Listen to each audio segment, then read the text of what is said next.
Poštovani gledalci, dobar dan i dobro nam došli u emisiju Jezik u fokusu. Program koji, kao što ste možda pogodili, odgovara na različita pitanja o jeziku.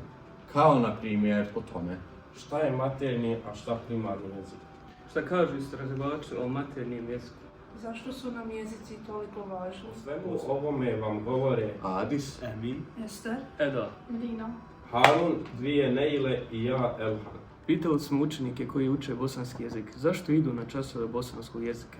Evo što su nam odgovorili. zato što me mama tjera. Da ne moram učiti španski. Da se možemo sporazumjeti s našim narodom. da dobijem ekstra bodove za školu i fakultet. Da prenesemo jezik budućoj generaciji, našoj djeci.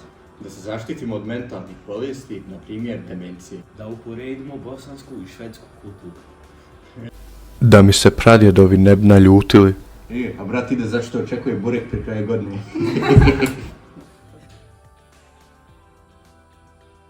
Mislimo da je važno da prvo odgovorimo na pitanje šta je maternji, a šta je primarni jezik. Materni jezik je jezik koji smo naslijedili od roditelja.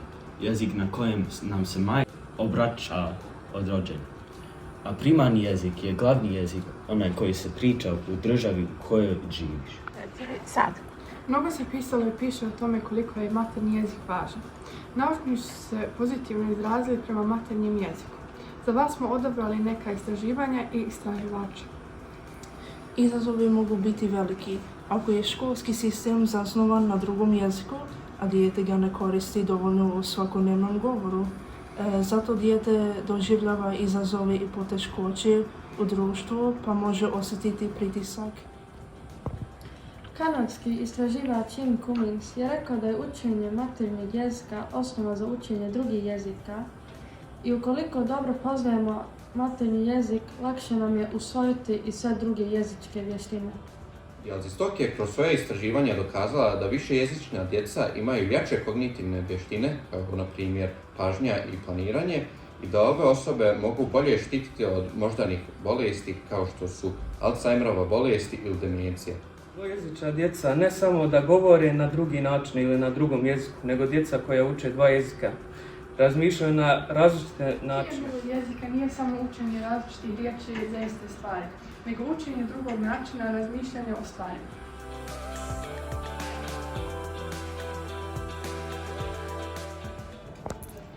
Maria Montessori, učiteljica italijanskog, jednom je rekla: učenje maternjeg jezika integriše jezik u cjelokupni razvoj djeteta, stavljajući poseban naglasak na prirodan proces učenja i samostalnosti u učenju.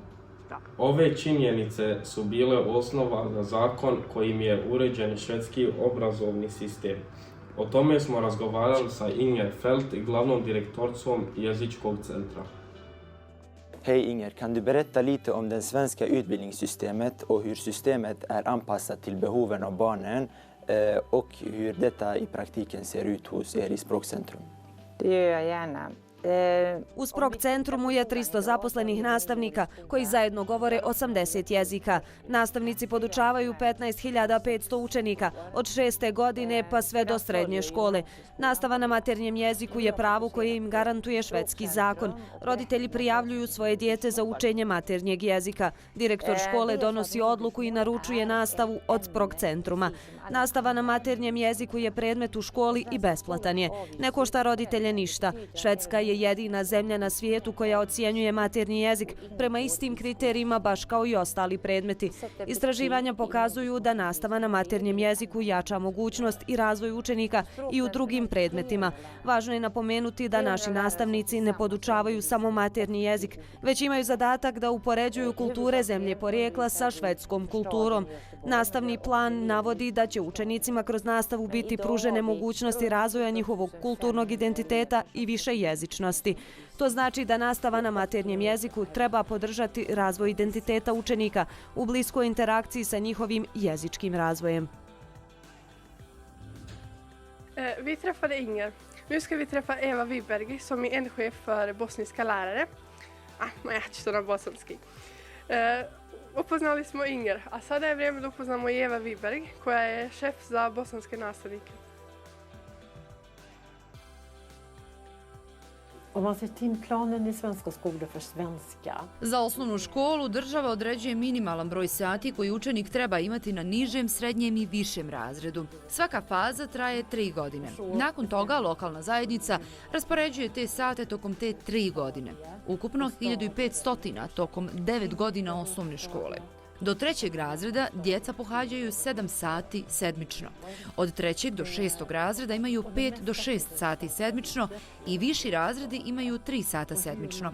Za maternji jezik nema određen raspored satnice od strane države, nego lokalna zajednica donosi odluku. U Göteborgu to iznosi 80 minuta sedmično i za osnovnu i srednju školu, ali to može varirati u zavisnosti od veličine grupe. Snimanje ove emisije je bilo zabavna. Noćna mora. Smijali smo se, zabavljali uz dosta stresa, truda. Krvi znoj. Ali smo naučili dosta novoga o tome koliko je važno učiti maternji jezik. Želi smo i vama pokazati da učenje jezika nije važno samo zbog roditelja i djedova, nego za cijeli naš uspjeh. 3-4 sat. Hvala i vidimo se u sljedećoj emisiji. Ja ću samo dodati da ne zaboravite da je jezik živa snaga s kojom je vezana ne samo kultura, nego i samo postojanje jednog naroda.